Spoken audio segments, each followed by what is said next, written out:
La loi ou le bouillage et l'épidémie de honte en Haïti. Si l'Éternel n'était pas un partial juge, le monde pourrait être englouti, disparu en un clin d'œil par la colère et la méchanceté de la nature. La complexité de notre planète peut démontrer que Dieu est juste. Par exemple, la Terre est bien proportionnée et Dieu l'avait créée pour tout le monde, pour les bons et les méchants, pour toute la race humaine. Dieu, dans sa bonté, amour et justice, avait créé la Terre avec une atmosphère bien contrôlée et équilibrée en gaz pour maintenir la vie végétale, animale et humaine. Si Dieu était méchant comme l'homme, il placerait la Terre à un niveau du soleil, soit pour congeler l'homme ou pour le carboniser. Si quelqu'un utilisait son cerveau à bonne fin, il pourrait justifier qu'il y a un seul monde pour un seul peuple, une seule race. En effet, Dieu a donné à l'homme un cerveau bien fait et équilibré. La complexité du cerveau justifie que l'Éternel est amour et son impartialité, contrairement à l'homme qui allait vendre ce cerveau à un prix exorbitant et avec considération du rang social. C'est la loi, la justice ou le brouillage. Sans la loi et une forte professionnelle armée, il ne peut pas y avoir la justice. Une forte professionnelle armée est essentielle pour garder la bonne marche, surveillance de la loi. Par exemple, en Haïti, à cause des problèmes institutionnels, de corruption, d'égoïsme, la carence des hommes forts et d'éducation, le pays est en train de confronter un problème constitutionnel durable. Aucun pays ne peut pas avoir des institutions fortes sans les hommes forts. Haïti a besoin des hommes forts pour étaler, ériger les jalons des institutions fortes. La vérité blesse, mais il faut la dire. Haïti a une rareté des hommes honnêtes.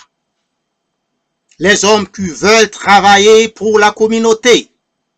Les hommes qui font preuve de leur valeur morale et intellectuelle.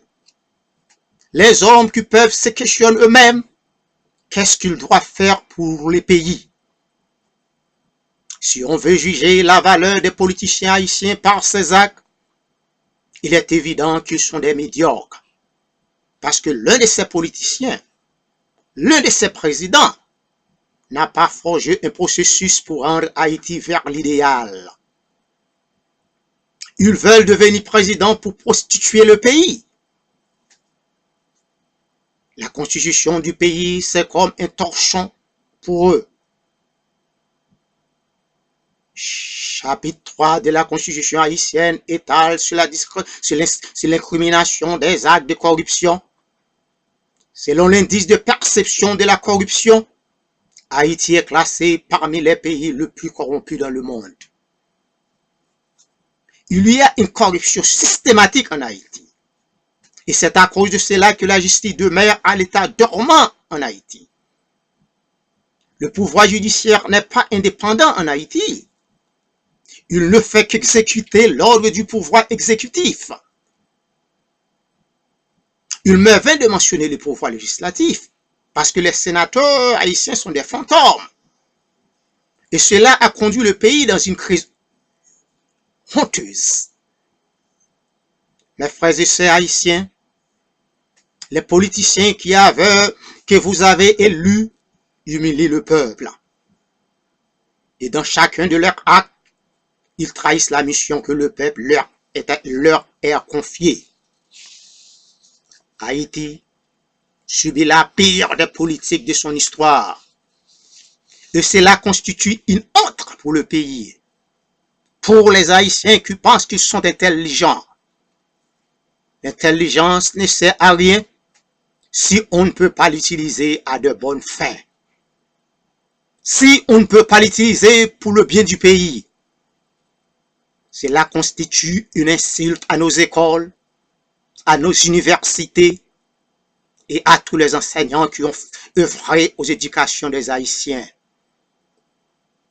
Mes frères et sœurs haïtiens, la honte devient une épidémie qui attaque toutes les couches sociales du pays. Nul ne peut pas ignorer que la honte fait mal. La honte a des conséquences physiologiques, psychologiques, qui est associée avec la dépression, l'anxiété et les idées suicidaires. Les politiciens doivent savoir que vivre dans la honte ajoute à la peine, à la souffrance de la pauvreté. Et cette maladie sape la valeur, le courage des gens assez de eux-mêmes. La honte a un effet direct sur l'encanaillement politique. Notre peuple a été trahi par les politiciens incompétents, inconscients, qui sont irresponsables les uns que les autres. Que l'Éternel blesse Haïti. Merci.